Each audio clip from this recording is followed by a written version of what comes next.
Here we are. We were just admiring the new kitchen doors, weren't we? So talk me through them, mate. Because if there's any eagle-eyed watchers, bodge job. What's that about? What's that? What's that about? Why is it a bodge job? Why haven't you done it right? Well, it's not a bodge job. I just fitted doors, and I obviously forgot to measure that one up and order a new one for it. Yeah, so it's still grey at the minute, but not having a good time with your DIY and bits and bobs at the moment, are you, mate? Mate, that tool bag is getting fatigued, to be honest. As fatigued as I am. Well, you know what, mate? I've got a big toolbox right at the side of me here. Never been used. Probably still got wrapper on. So I'll help you out if you start running out of tools. Never really been one for that kind of stuff. DIY. Yeah, I'm a bit more like, what would I say? I prefer people that are skilled at something to do it than me do what you've just said. And you're good. I've seen you in action. You're pretty handy, but I'm no use. So like, why would I do it when I could pay someone to do it properly? Because I'm probably going to have to pay them to do it properly anyway, and it's probably going to cost me even more if I fucked it up to start with. So yeah, that's I just think true. Let the professionals do their job. Yeah. Good evening, Heidi. It was just an oversight on the ordering, I think. Yeah. So all the rest of the doors are done. So yeah, just want to go. Right. So our topic tonight, mate, I made it intentionally provocative because apparently, if you make provocative titles, it entices people in. Because then even the ones that are interested, and the ones it pisses off because it's rude or inappropriate or whatever it might be, not saying that is, they watch to see if they can hate you as much as they want to because they're a provocative title. So textbook algorithm massaging, you could say. So I'm going to talk about... I only saw the title when I saw it on Instagram, actually. I know. I made it clear on Instagram as well when I wrote it that it was my... Because I thought, after I wrote it, I thought, fucking hell, people are going to think, it's a right bell end here. I am the gym king. So I thought I'd better caveat it. I am the goat. Well, I say to you all the time, don't I? What should we discuss on the next show? And you're like, well, what do you think? I'm like, you know what? I'll just crack on. Yeah, I'm not bothered. I'll talk about Oatme.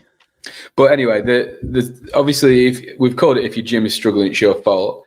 But my take on that is a little bit more sort of, it's all about responsibility and driving the right behaviours. And I think that goes across business, life, fitness, and all that stuff. So we'll get into the topic in a little bit.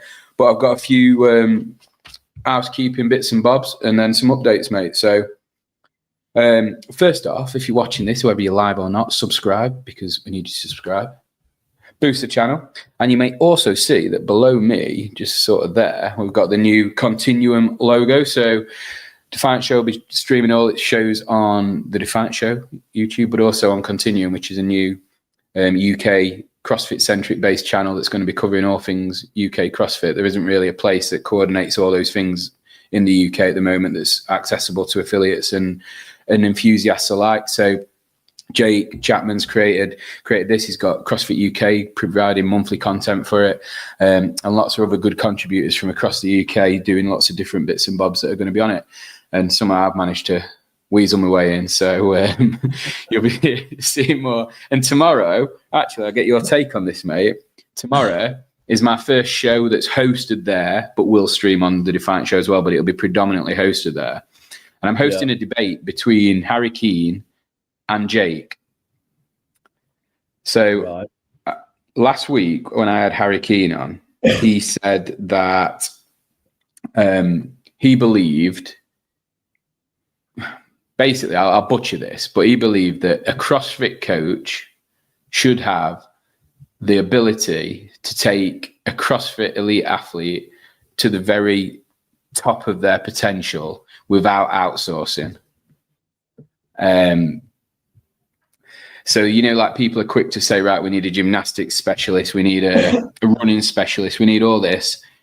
Yeah. Harry's take is the coaches should go and get that knowledge and become specialists themselves. And his argument for it wasn't that they would then be specialists in that area. He was saying that CrossFitters relative to elite CrossFitters, relative to elite performers in those potential outsourcing areas, such as gymnastics, such as weightlifting, are shit, even though they're great by a CrossFitter standard. You know, a CrossFit weightlifter is never going to be a top weightlifter. A CrossFit gymnast is never going to be a top gymnast. So his basic premise was, you can do more as a coach. And if your coach can't do it for you as a CrossFitter, you need a new coach. And Jake's very much in the outsource camp. I think just like a CrossFit athlete is shit at everything in relative to an elite athlete, I think that probably swings in roundabouts when it comes to coaching as well, to be honest. I think you can, I mean, there's nothing to, obviously CrossFit coaches should be going out there and getting extra knowledge and more knowledge, but they're never going to be at a level of a specialist. They're just never going to get there. But do you think a CrossFit athlete needs that level? Potentially, but with application to CrossFit. So it depends on the specialist, I think. I think if there's, like, I don't know, take Chris Hinshaw, for example. Obviously, most people know that is. Like, he's a specialist endurance coach, but he applies that to CrossFit and people wanting to get better at CrossFit. I think it's all, you could find the best gymnastics coach in the world, but if the application of it isn't geared towards improving movements within CrossFit, I know you can obviously work on the basic premise of gymnastics and improve that, but that's where the difficulty is, and that's where I guess you need that CrossFit coach to. They're as much of a generalist as the athlete, I'd say, to be honest.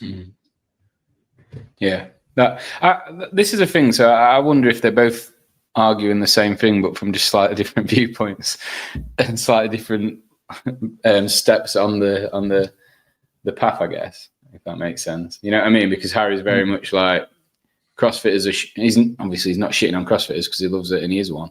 But he's basically saying CrossFitters are shit. They don't need specialists. They just need better coaches.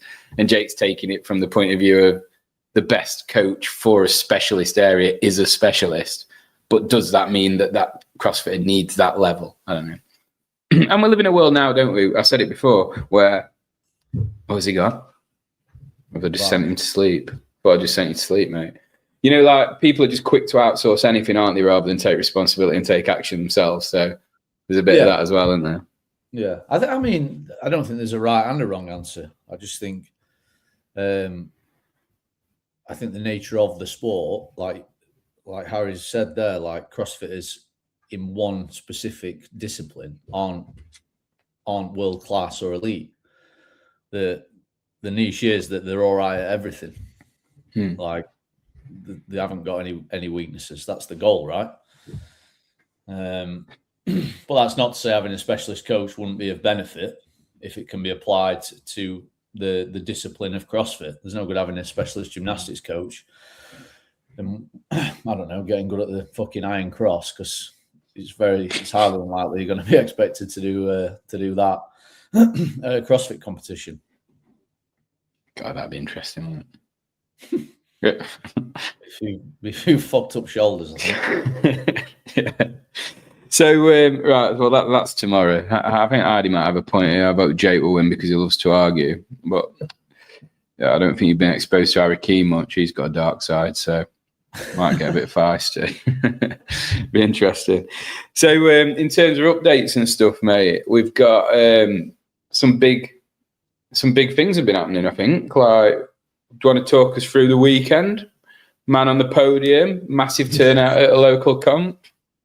Anything you want to add on that? No, me and Stace turned up Saturday, no expectation whatsoever, and managed to squirm my way onto third place by not really being that good at anything, just being bang average at all of them, to be honest.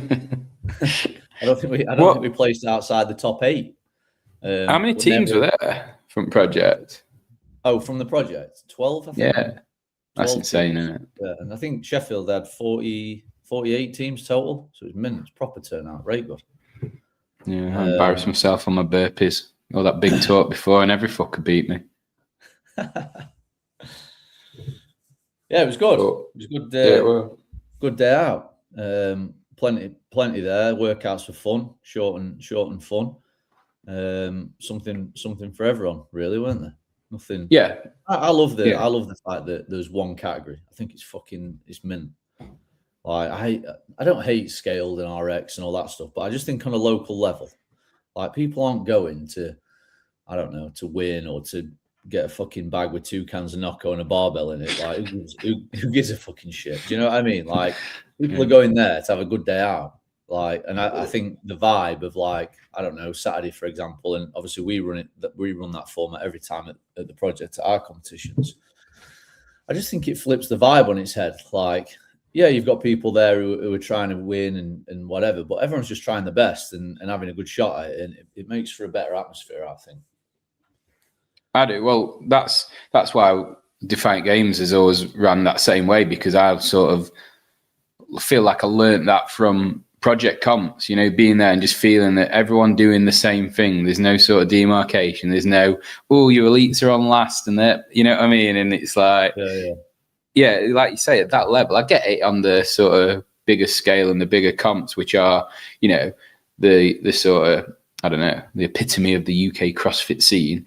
It's what people strive to do, innit? Strive to be an elite at maybe a Battle for Meal Ground or something. But for your general population that just want to go and apply the fitness that they've gained, it's great to be on the same floor, because again, you can kind of, like you say, everyone's competitive in their own way when you go to a throwdown such as that, aren't they? It's like, I just wanted, when I go, like, I am very competitive, but I'm very good at being competitive against myself. I just want to hammer myself to the best that I can.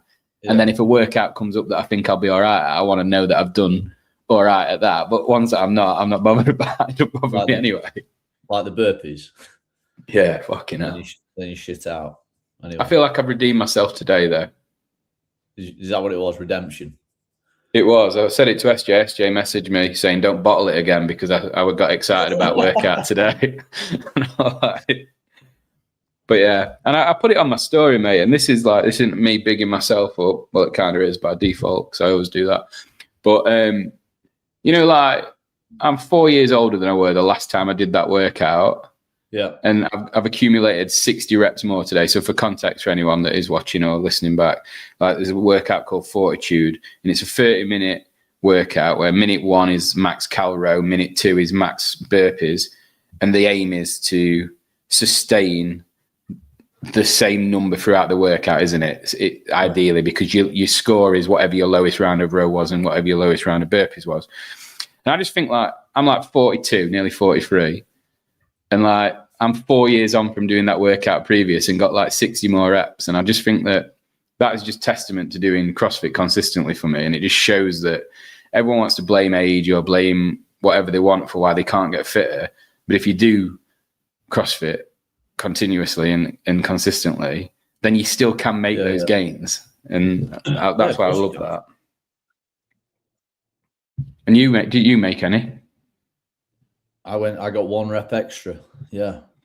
But that's 30 reps though. I was thinking that, mate, because that's where I got my 60 from. Because Lou said to me in the members area after, she went, 2 reps better. And I'm like, fuck me, that's miserable, isn't it? It sounds crap. And then when I got in van, I was like, actually, it's 60 because it's 2 reps around. So yeah, I think. What? No. I only did 1 extra. I did 1 extra rep, so I only rode 15 times. I only did 1 extra calorie, so I did 15 extra calories across the entirety of the workout. So you did 30, right? Did you do 2 extra calories on the row? No, I got 2 reps extra every round. So I got a burpee in a row every time. Yeah. So that's 30 rounds. Oh shit! So it weren't 60, it was 30. 30 reps. Well, 60 sounded better on Instagram, so fuck it. Yeah, I bet you got some accolades for that, didn't you? Right in 60. It made me feel better than I do now. Yeah, just ruined your night. Redemption is just. Like, I'm banging on about CrossFit making you better and fitter when you're 43, and actually, well, it's 30 reps is 30 reps, isn't it? When you get to my age, mate, they all count. Yeah, well, it's a lot. I think about that in the context of time, like 15 calories and 15 burpees. If you were to do that, how long would it take you? It's a couple of minutes down the road, isn't it? It is. So, yeah, it is, mate. So It's not bad for a 43-year-old. No, doing well, hanging on, clinging on. Not quite at the masters class that's coming up just yet. So do you want to tell us about that? The new project class that's on the horizon? Yes, we're starting a masters class end of February, Wednesday, Friday. It should be good. 11 till 12. We haven't really labelled it anything in particular because it's open to anyone really. Because at the end of the day, it's CrossFit. It's accessible to anyone. Any workout can be scaled, but it's going to be a bit of a small group basis, and we're kind of targeting maybe the older age category. And they'll just do a variant of our CrossFit class for that day. So it's kind of first time we've ever dipped our toe in the water with that. Really, we've got a kids program and stuff, but yeah, never really gone down the older athlete or the masters route. So yeah, we're gonna have a go with that. And Albie's going to be taking it, and he's got a bit of experience with that in running programs at different gyms before. So he's gonna take the reins with that, and hopefully it takes off a little bit. I think it'll be good because there's nothing in Chesterfield like it. So yeah, I'm looking forward to it. I think that's what's good about it as well, because we've talked before, haven't we, about like when you go into a commercial gym, especially as you get a little bit older, I guess you are likely to be a little bit more intimidated by it. You're less likely to know exactly what you're doing. If you're not being coached correctly at that age and scaling movements appropriately, it can be a lot more damaging to your body than it is when you're younger. So it's probably a reason that most people don't. So to have that opportunity to come in, be coached by like people that get it, people that want you to succeed and get better, I think it's a great initiative. And I've even got my mum and dad are going to have a bash, which is just like, I absolutely fucking love that, because like they've seen me and my sister comes and goes a little bit more, like, and I've done it consistently, and they've always found it. So I don't want to say not relatable, but yeah, maybe that is the word. They're like, well, we could never do that. And then just in the conversations I've had over the years, and I think, you know, and then being able to position this how it is, I love that they can go and do that. And like, I think it just makes me happy, because I know how good it'll be for them and for everyone that goes and does it. But you know what I mean? For me personally, with my mum and dad, you always want them to be as healthy and as fit as they can be, don't you?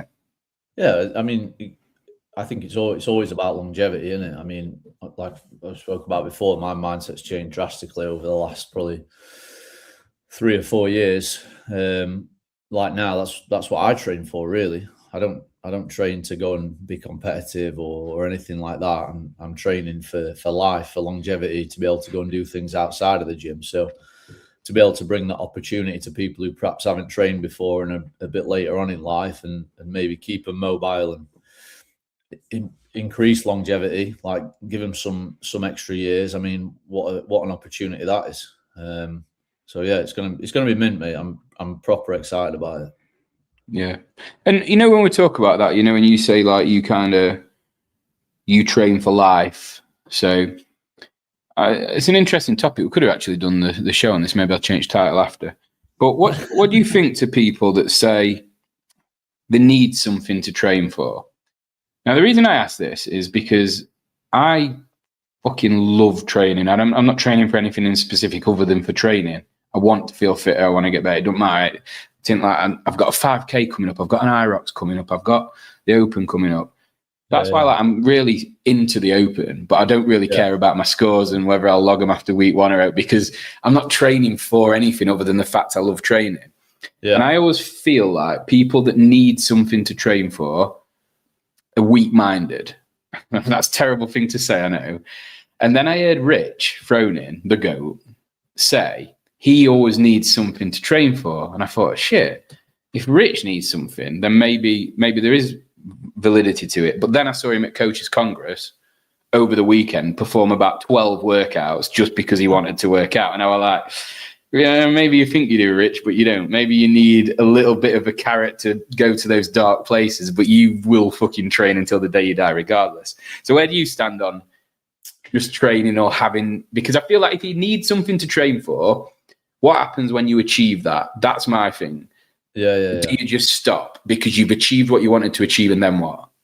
Yeah, I guess it comes down to motivation, doesn't it? What motivates you to get in the gym like however many times a week it is for however long it is, and doing the hard stuff. And I mean, for me, it used to be that competitive side. Like I used to not want to get better, because I still want to get fitter and I want to get better now, but it's just for very different reasons. Like I think now is I'm just in like, I like the fact that I'm in a constant state of readiness. Like, and I think we've touched on it before, just the ability to say yes to pretty much anything. That's why I turn up every day, because I like the fact that I can just, if you come to me this weekend and say, oh, let's go and, I don't know, let's go on a 100-mile bike ride, or let's go and do the 3 Peaks challenge in 24 hours, or whatever it is. Like I can just say yes. I don't need to be training for something to be in a state ready to do those things. And I think when we spoke about it, I know it's a few shows ago now, but I think the ability to be able to say that and say yes to those things, I mean, you can't put into words really, like how much of a privilege that is, to be honest. And just being capable. Like I know we spoke about that before. Like something as simple as, I don't know, moving an everyday object. Like I know we're doing a bit of a reno job down at the gym at the minute, and we had some lockers that were up in the social space, and fucking hell, they were heavy. And me and Albie like managed to get them down the gym. God knows how. Like the gym's 50 meters long. We're probably doing a 10-meter shuffle and having to stop, but like we got the job done through naivety, stupidity, or whatever it was. But 98% of the population have fucking thrown the towel in as soon as they nudged it an inch. Do you know what I mean? It's stuff like that you don't necessarily appreciate at the time, but like to have the capacity to just do those things without really second guessing it. I mean, it's great, isn't it? It is, yeah. And like you said, the naivety of it sometimes bites you in the arse, but it's better to be like that than to never try, innit? We've got a few comments here, mate, from Sean. So he said, so he's saying that you move on to the next thing when you've achieved something. Who's ever achieved something and just said, yep, that's it. And then after I ran my first 30 miles, my first thought was, okay, now I can do 50. Now I get that, but I don't know if I'm kind of arguing the same point as that, because I feel like with that mentality that you're talking about there, Sean, it's like that was just the thing you were doing. If your mentality is you were always going to want the next thing and the next thing and the next thing, you're not necessarily training for that. You're training to train. They're just the things that you're doing along the way when you've got that mentality. And they're just maybe check-ins for where your fitness is. I don't know. I can't obviously speak for you. But I just think that mentality of I'll always need the next thing isn't such a thing as you're training for something, because there's always going to be something else. So, but I'm putting words in your mouth. They're always training towards something, maybe not specifically training for something, I guess. But if you didn't have something on the horizon, Sean, would you say, right, I'm just going to chuck it in now? You know what I mean? If you didn't have a 50 miler to run, would you just stop going to the gym and sit on the couch? Probably not. Yeah, I guess training for an event as opposed to training for something, like, because I'm just not training for an event. I'm still training for something. I'm training for the benefit of like doing the hard thing on the daily and the carryover of that into other areas of my life. That's why I like doing it, whether that's physical, mental, whatever it is. That's the enjoyment that I get out of training. I appreciate, like today's workout, for example, it's hard. It's really hard, but like I understand that doing that hard thing today will benefit me further down the line for the sake of 30 minutes of tough stuff. I remember hearing David Goggins say, he said, I'm not training for anything, but when something comes up, I'll be ready. And it was that I think that's the thing, isn't it? It's like you said, you will never have to say no to anything because you're constantly in a state of readiness through your training and through your fitness. Yeah, me and Sean are on the same page. So Heidi said when she's going to find out why her gym is struggling. So I see that's that provocative title. I think she's just playing into it because of what I said earlier. But let's do this then. So we're talking about it from a sort of, I don't know, I said it could, at the start, it could translate to business, it could translate to life, it could translate to fitness. If something is going wrong, it's your fault. And I think that my take on that is that most people fail to take responsibility of something and therefore aren't able to like be agile enough to maybe be on the front foot to fix it when things start to go wrong. And I think in the gym industry, in the fitness industry especially, it is always going to be a challenge. And if you're ever in a place where you think everything's going well and you're not preparing for something to fail in the future, then you're going to be like on the back foot. And that's the same in life, I guess, as well. But how do you, as a very successful affiliate owner, make sure that you are always ahead of the curve, so that, because I've seen the project, it sounds like I'm just blowing smoke, but it's fucking true. I've seen the project go from strength to strength to strength to strength. And that's not by fluke. That's by probably some stuff going on in the background that's maybe not quite so glamorous. Maybe, things aren't, but you're constantly, as far as I'm aware from what I see, prepared by accepting that it's never going to be perfect. So you've got to always be prepared for what comes next. So how do you do that as a gym owner? Yeah, well, I guess we've got a bunch of principles, or I've got a bunch of principles that I kind of, not just with the gym, but I've always lived and died by. And one of them is, you've got to take the stuff that you can control and concentrate all your effort into those things. There's all kinds of noise out there, and if you shift your focus onto things that are outside of your control, you're on kind of a hide into nowhere. So we've always focused on us. Like, what are we doing? How can we do it better? How can we improve what we're offering? How can we bring a better service to members? Because at the end of the day, they're the ones that are paying for the use of the service that pays the bills, as opposed to like looking over a shoulder and like, oh, what's that gym doing, or what are they doing, or whatever, because it's all just background noise, that, for me. So that's one thing. I've always tried to like stay in our lane, just concentrate on what we can impact on, and really drive all our effort in that direction. And then I guess the other thing is, like, I've always been, not pointless hard work. I hate using that, but I think it comes from doing CrossFit. Like, I just believe in really, really hard work. Like, I will outwork anyone. Like, it doesn't matter. I'll outwork you. It might not be the most glamorous thing in the world, but I can guarantee if I'm stood in a room with anyone, I'm working harder than anyone in that room. And I've always believed that as well. And I think that kind of means you're always putting your best foot forward, I suppose. And complacency is a killer, isn't it, right? Like, you kind of alluded to it there. Like, yeah, we've got a great thing going off down at the project, but we never stand still. Or if we do stand still, we stand still momentarily, and then we go again, kind of thing. There's a guy down at the gym that I have a bit of PT with. I'd probably call him a mentor, really. Good friend and mentor. You probably don't know he's a bit of a mentor, but I like to pick his brains off, and really, really successful guy, and just an interesting guy to talk to. And he always says it's like climbing a mountain. He says you climb a mountain, and every now and again there's a plateau, and you set your tent up, you get your picnic bench out, and you sit down and you look back on the view and look where you've come from, and you kind of regroup, regather. And then over time, you get bored of being sat in that position or that view. And then you turn around and you look up the mountain, and you're going to go, oh, what about that plateau up there? And then you get your rucksack back on, and you pack your tent away and your picnic benches, and then you go up again. And that's kind of where the hard work begins. And I've always thought that's a great analogy for business and whatever it is you're doing. Like, there is times to kind of sit back and look where you've come from and have a bit of perspective. And then there's times to like really put your foot down and strive for that next thing. And hold on tight, I suppose, because sometimes it gets a bit rattly when you're climbing the mountain. Yeah, but no, yeah, but it shouldn't it? I know it's a bit of a cheesy saying, but that sort of nothing worth having comes easy, and that's true of all those things, isn't it?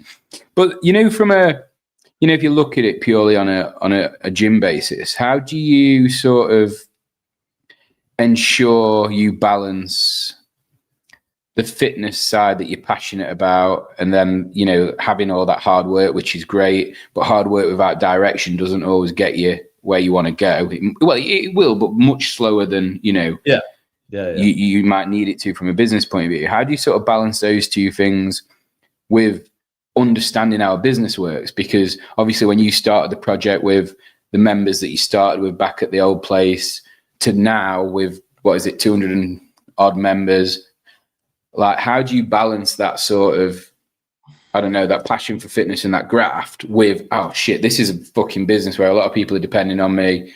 You know, kids, you've got kids now, life's different. You've got all these things that not necessarily make the pressure more, but make it way more important for it to succeed. Yeah. I guess anyone, like, I don't think anyone gets into anything to make a business out of it. And I think a lot of affiliate owners and gym owners, and I think all small businesses are the same. People get into things because they're passionate about the thing.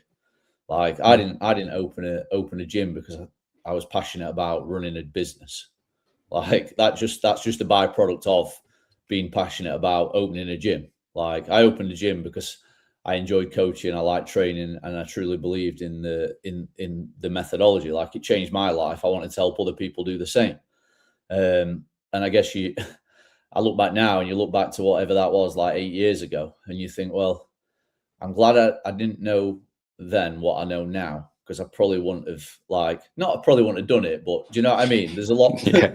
There's a lot more hurdles than you're anticipating. Like I always say to you, you look back on some of the things and the decisions you make and the things that you do, and you scratch your head and think, oh my God, what the hell were we doing? But at the time, you make the best decision you've got with the information you have. So yeah, I don't know. I think a lot of gym owners, they don't get into it for running a business, and then it's just a really, really steep learning curve. And I've always been quite good at digesting information, and taking information from other successful people, successful gyms, successful people, whatever it is, and then applying that through trial and error, really. And another thing that the guy I talk about with PT, who had class as a mentor, he always says it costs to learn, and it does. As long as it costs to learn once, and then you learn your lesson and you do it right the second time, you'll not go far wrong. And how did you find that sort of journey personally then? Because I'd say, and I don't mean this, well, I'll say it anyway, like you're very, I don't want to say know it all, but I'm the same. We're very strong-willed, and what I want and what I think generally is what I'll pursue. Was there a point when you learned that maybe you do need to take advice from, not necessarily advice, but seek out knowledge from people that had done it and that you looked up to? Was there a point where you thought, I don't know, because I said last year on a podcast that the moment I accepted that I knew fuck all, I learned more than I'd ever learned. And I've done that in the last 18 months to 2 years. And I don't know, it'd be fair to say, I think we're pretty similar in terms of our mindset. Did you have that point as well? Yeah, I mean, I've always digested information, whether it be through podcasts or asking other successful affiliate owners or whatever it is. And then it's just a case of taking that information and running with it and applying it to what you're doing. Because we all know every affiliate's a bit different, every demographic's a bit different. It's the nature of that affiliate model. You've got to find what works for you. There's more than one way to skin a cat, they kind of say, and it's so true with the affiliate model. No one's the same, I don't think. Do you know what I mean?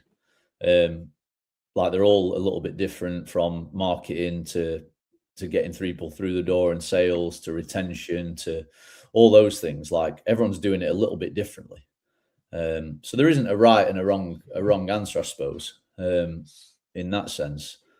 I just guess I don't really know what the answer is, because I wouldn't say I've not asked for help. I just ask questions, if that makes sense. I've always just been very inquisitive, and the more you get away from not the passion of the fitness side, because I'm still really passionate about that and I believe in the program more than anything in the world, but I'm just very interested in that side of things now. But I wasn't. Do you know what I mean? It wasn't the thing I was interested in. Yeah. Now I'm interested in the business side of stuff. So I'm just accumulating information, and trial and error, and trying things out, I suppose. Yeah, because I've been around a lot more successful affiliate owners recently. In the last sort of 18 months, I've seen quite a lot, and they all do seem to have. There is something in common with them. I know they're all, like you say, they're all very different, but it's there's just, I don't know, you get the same sort of vibe. When I speak to you, I get the same vibe as when I speak to Jamie at Method, or when you speak to Gareth or Andy, whoever it might be. And I just don't know what that vibe is, because like you said, they're all very different, but they've all just got something. And maybe it is that openness, maybe it is that desire, because I feel like some of the passionate affiliate owners that I speak to that aren't open to, it's almost like business is a dirty word to them. You know what I mean? It's like they don't want it to be a business. They want it to be a gym. And then it becomes detrimental to the gym because they're not willing to accept that it has to be a business first if you want it to be successful and if you want it to thrive. And making that transition and that realization doesn't mean you don't care about the fitness. It doesn't mean you don't care about the methodology. It doesn't mean you don't care about your members. Arguably, it means you're just adapting to care about it more to sustain what you're delivering, doesn't it? Yeah. I mean, you can't have one without the other. Now you just can't. Like 2026, you can't have the passion for fitness. You can have all the passion in the world. Like you can have all the passion in the world. If your business model and the systems that you've got in place are shit, it's going to blow up in your face real fast. I mean, 8 years ago, longer than that ago, like I don't know, like it didn't matter really what your gym looked like. If you had a business, you had all those people like early adopters of the CrossFit methodology that just couldn't give two shits about what the gym looked like, what the equipment was like, what business strategies were in place or whatever. Like they just loved training. Like you got away with stuff then. You don't get away with that now. I think back then, like a long time ago, it was like this new innovative, like functional fitness, CrossFit training, like everyone wanted to have a go at it. Whereas now the market is so saturated with all these different kinds of things. Like you've got CrossFit, you've got High Rocks, you've got functional fitness gyms popping up, all effectively offering similar stuff. Like people have got so much more option. So you've got to have those systems in place to be getting people through the door. Like one, marketing, people know that you're there. Two, then converting those people that come to you into sales. And then obviously you've got to integrate them into your community or whatever you want to call it. And then you've got to try and retain them for as long as you can. And it's a constant washing machine cycle. It's like a funnel. I always think of it as a funnel. Like our funnel at the top has got to be bigger than our funnel at the bottom. Like if we've got more people dropping out the bottom than we've got coming in the top, we're in a sticky predicament. Yeah, that's the key thing with any business, and you've like sort of summed it up there. You've just got to know your numbers, haven't you? You've got to know your numbers, and most people, that's one of the hardest things to understand about your business when you get into it. It becomes objective, which I've learned. I've learned the lesson like hard. Like not that I'm not emotional now, like or have a subjective opinion and stuff, but it's so much easier to make better decisions if you've got objective data-driven information in front of you to go like, I don't know, let's say retention rate for a particular month. Like what was, rather than thinking, oh, did we have a good month? Did we have a bad month? Like, well, I can tell you, I've got the numbers every month. I've got the numbers. I've got the numbers for 2025. I've got the numbers for 2024. I don't think many people are doing that. I think people are just kind of flying by the seam of the pants, crossing the fingers and hoping that more people come through the door than leave. Yeah. Heidi said, what about a small gym space?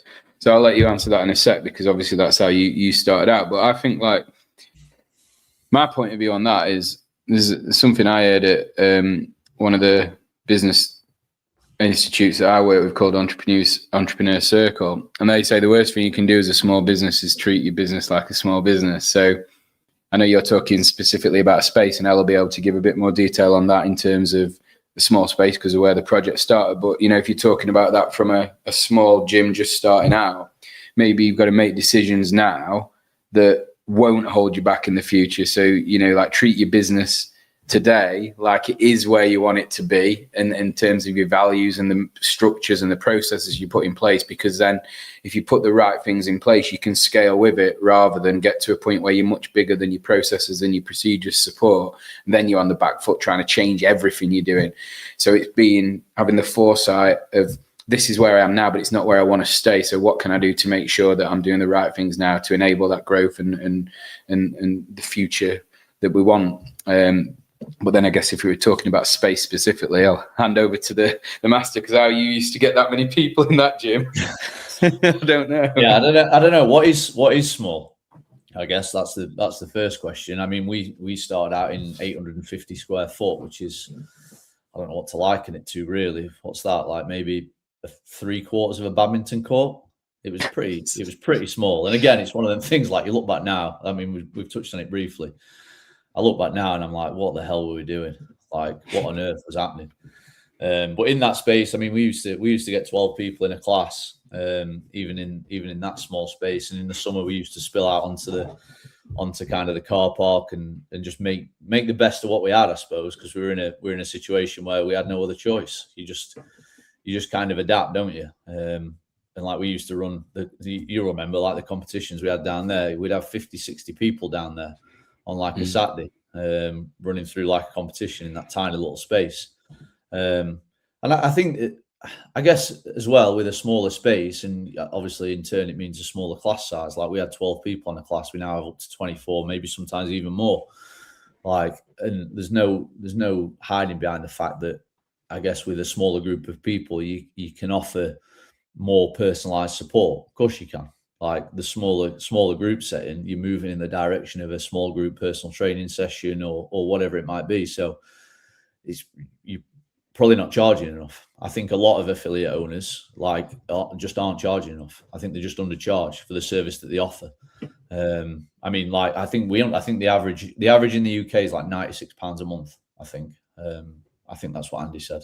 I might have butchered that completely, but I'm sure that's what he said. I mean, we charge £75 a month. That's based off 13 sessions a month, 3 sessions a week for the average person. That's £5.76 a session. I mean, what do you get for £5.76? You get a large latte at Starbucks with some sprinkly stardust on it. Pistachio velvet iced cream latte. Yeah. But the trouble that CrossFit has and affiliate owners have, like, the compared to a gym, like, they come under that umbrella of a gym. So I guess with that umbrella becomes like low membership fee for an access style commercial gym, where you get to go in and you get absolutely fuck all beyond that. If you don't know what you're doing, you're absolutely fucked. You probably pay it for 2 years and never go. Whereas although we are a gym and we get put under that umbrella, like, yes, you pay a little bit more, but actually every time you come through to the gym, like, you get to come in, you come to class, you're greeted by your name, the workout's explained to you, it's planned in advance and programmed in 6 to 8 week blocks or whatever it might be, so it's progressive in its nature. You coach through the whole session from start to finish, specific warm up. You then coach during the session, like in the strength piece, in the workout, whatever it might be, to make sure you're moving appropriately and safely. And the rest of it, as long as you're putting 100% effort in and turning up consistently, the rest of it takes care of itself. So, I mean, for £5.76 a session, I think it's an absolute steal, to be honest. And I think a lot of affiliate owners are in the same boat. Like, they're fighting that battle of them big commercial gyms that there's just like this huge, like, I guess, race to the bottom. Like, who can fucking sell it the cheapest and get the most people through the door? Actually, we don't want to get the most people through the door. We want to get people through the door who want to access a real premium service and actually improve fitness. Like, that's what we're about. The big box commercial gym is not that model. They want you to sign up and not come. We want you to sign up and we want you to be there 3 to 5 times a week, every single week for the rest of your life, because we give a shit. That's the difference. Yeah, like Jake's saying there, we rely on high attendance, they rely on low attendance, different business models. But it's that mindset shift, isn't it? It's getting, like El says there, it's getting people to sort of recognize that when, you know, how do you sort of navigate that then with new members? So say when a prospective member is either on the phone talking about it, comes down for a taster or something like that, what do you do to it? Because that's your opportunity then to sort of stand apart from those commercial gyms where you get nothing. You can't even, you know, like I've said on these podcasts before, I use one occasionally and no one even looks at you. You know what I mean? People in there don't even want to look at anything, and that's fine. They're just trying to get the workout on. But obviously you walk into CrossFit gym and everyone wants to say hello to you, everyone wants you to do well, and everyone's supportive. How do you, as like an affiliate owner, make sure that when people are exposed to it the first time, you give as much of that over as possible so that you can stand apart from the commercial gyms? I guess the first one, our personal, like at the project, our sales and like integration process is systemized in the way it looks. So it means it's set out in a particular way, and that's we follow the same way for every person that inquires on the website or comes in through the door or whatever it might be. So if we ever like see a hole in it, we rather than like completely changing the whole thing, we might change one aspect of it, and we're just constantly tweaking and improving it, hoping to increase conversion rate from the number of inquiries we get through to sales, then obviously and staying long-term members. And then I guess the other thing is, like, I believe anyway, like our product down at the project it's second to none. Do you know what I mean? Like, we've got, I don't know, I'll put my neck on the line, we're probably one of the best 5 facilities in the UK, CrossFit facilities in the UK. Like, the amount of equipment that we have and the quality of the equipment we have is kind of second to none. And then I truly believe that the class that we deliver, the coaching team that we have, again, we're probably in the top 5 affiliates in the UK in the service that we offer. Like, I've been to a lot of drop-ins, and I can count on one hand the number of good ones that I've been to, which is, it's a problem. It's a problem because people go to maybe a not so great affiliate and have a bad experience, and then they chalk CrossFit off for forever or for the rest of their life. Like, so it's our responsibility, and I feel a responsibility that when those new people come through the door, not only obviously I want them to join us, but I also want them, if they ever to leave us and move away or move jobs or whatever it might be, I want them to have a great experience with us, so then they feed into another CrossFit gym somewhere else. And it's all about product, isn't it? It's all about product. That's what people are paying for. Like, if your product's shit, you're going to struggle. And it's hard. It's hard, particularly if you've got a big team of coaches, to make sure that product's consistent across all of them. You've got new people coming in with busy classes. It's hard. What do you think then? If I said to you, like, what is the single most important thing at a CrossFit gym? What is that? What, for a new person coming in? Just in general, like when you're talking about the product there and standing head and shoulders above, how do you do that? What is the one thing that's a non-negotiable that you think is what sort of turns the needle and gives that experience that people want? I mean, 2 real simple things. You've got to know someone's name. You have to know everyone's name. Like, that is non-negotiable for me. Like, I don't know if I'm just a weirdo, but I know everyone's name. I know everyone's name. I only have to meet someone once, and I remember the name every time I see him after that. And then one other thing, I guess, the program that you're delivering has got to be fun, and you've got to make that person feel safe. That is the bare bones of it for me, anyway.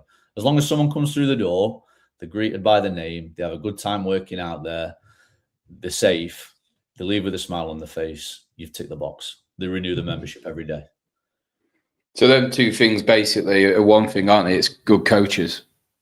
Yeah. It's your product, isn't it? It's your product. You can have all the fancy, like we're lucky. We've got a great facility and amazing equipment. Like, but that's all. If the product is shit, if the class is shit, you can have all the fancy rogue equipment in the world. It doesn't matter. It doesn't matter. Yeah. As simple as that and as difficult as that all in one, isn't it? Yeah. And it's really difficult. And we had our team meeting on Friday, and we touched on it, and like we have a great team. We have a great team down at the project, and sometimes I think it's underappreciated how good that team is. The large groups of people that we get through classes on a consistent basis for a great workout, the ability to stand in front of that number of people and deliver a quality 60 minutes of fitness, it's almost taken for granted, but it's a really, really difficult job. And I don't want to play a violin. You know what I mean? Like, everything's hard. Do you know what I mean? Find your own hard, but there's a lot of moving parts that you've got to get right. And particularly, like, if you're on your own doing it, you're in control. But if you've got we've got probably 8 coaches, 10 coaches, if you include the coaches that come in and cover on an ad hoc basis. To make that product consistent across that number of people is tough, but we're doing our best. And that all comes from the top then, and having those team meetings, making sure everyone's on the right page and having processes in place that makes the experience as seamless as it can be from one class to the next, whoever's coaching it and all that good stuff.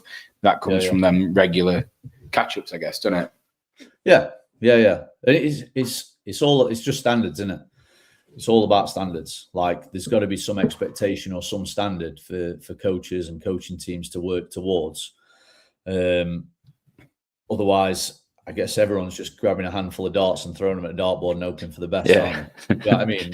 Like, we know, our coaching team know exactly what a class should look like in terms of structure, organisation, like what we're looking to get out of that particular session. And like, you can come at 5:30 in the morning, and I've coached tonight.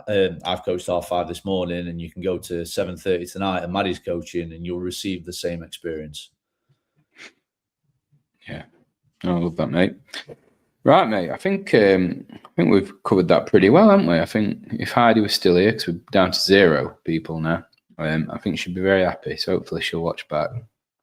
So I'm going to do a bit now, mate. So anyone watching this, the Defiant Co, we have got our 2-a-day birthday challenge. So February, mate, is on the 21st. It's 7 years since we went online. Can you believe that?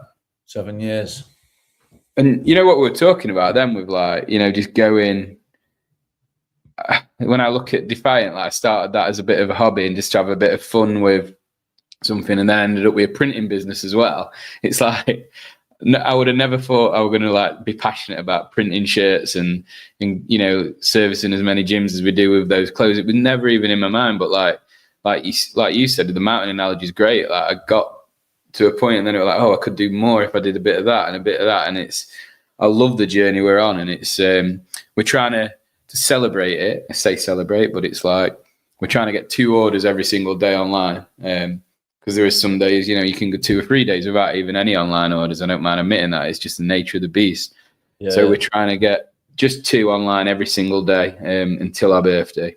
So, and then anyone that orders during that time will go into the draw to win 600 quid's worth of Defiant merch. And we're going to do that by giving them a £50 voucher every month for a full year. So they'll be able to get a merch drop every month. So yeah, we cut it a bit fine yesterday, mate. 10:48 it were when the second order came in. 10:48 p.m. I was tucked up, woke up this morning, checked my phone. I'm like, yes. You don't want to fail, do you?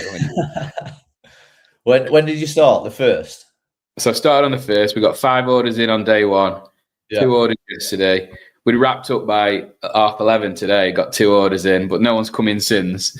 So I'm like buzzing that today's done. So then it's back to drawing board tomorrow. And I'm doing it by just talking about it every day. I'm going to go online. I'm doing a bit of a reel, talking about it, posting something daily. And just the guy that I know, you might have seen me post about it, but Vindicate, the guy that does all the merch for Sevon and that, he did it. And he just basically went online every day and we're like, real. Just said, buy something. Come on, I need you. And I was talking to Yatesy about it today. It's amazing that people respond well to that because you're real then. You know what I mean? It's not like I'm saying, like, look, we don't get orders every day, but for this period of time, we're looking to push it. And it seems like people are supporting it, and it's pretty cool. But it's going to be a tall order to do it, but we'll keep bashing away at it and see if we can get any. I'm not looking forward to that day where I have to go, we got no sales yesterday. So I'm hoping that day don't come, but mate, we'll keep going. You got to believe it. Yeah. You have, mate. And then lastly, mate, so the Open, where are we? Yeah. What's happening? I've not looked, actually. I've not looked. So I'll have a quick, let me have a look now. Yeah. See how many sign-ups we've got. We've stalled a little bit, to be honest. But I know we've got 4 weeks left, haven't we? So we've got plenty of time to get some more sign-ups. I mean, we've doubled sign-ups from last year anyway, which is obviously great. Yeah. So where are we? Oh, we're tumbling down the leaderboard now. We were looking good momentarily. We were top 10 or 11th worldwide. 64. We're on 64. 64. We're 101st worldwide. So we need we need some sign-ups. I know we've had a little chat and we're going to try and get something out. Yeah. Try and move us in the direction of 100, because that'd be sweet to get 100 people signed up for the Open. Yeah, it'd be awesome. So yeah, keep an eye out for that. We'll be dropping something probably in the next week. I think the deadline is like 4 weeks away though, isn't it? It's quite a way away. I mean, we had that initial influx, didn't we, because of the teas and stuff, and they're obviously still available. If you sign up to the Open now, you can get a discount code sent across to get the Project Defiant Open T-shirt, which is pretty cool. I'm looking forward to getting my hands on one of them. So yeah, we'll have a big push. I'm sure we'll get some more. Again, it needs a bit of strategy, doesn't it? It's one of them things you necessarily don't think about when you first open a gym, but getting people entering stuff like this is I don't know. It's not just throwing darts at a board and hoping for the best. There's a bit of a plan somewhere. Yeah, and anyone that does enter the Open gets a £10 voucher for the Defiant code completely free. So you get 30% off a Project T. You get 10 quid from us. You're actually quids in. You're worse off if you don't sign up for Open. Yeah. It's costing you money, not entry. Yeah, imagine that. It's just basic maths at this point. Yeah, it's costing you money, and you'll not be on the worldwide leaderboard.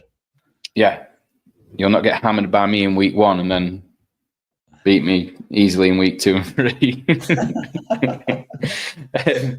There we go. Any chance you can rearrange the show times to suit me?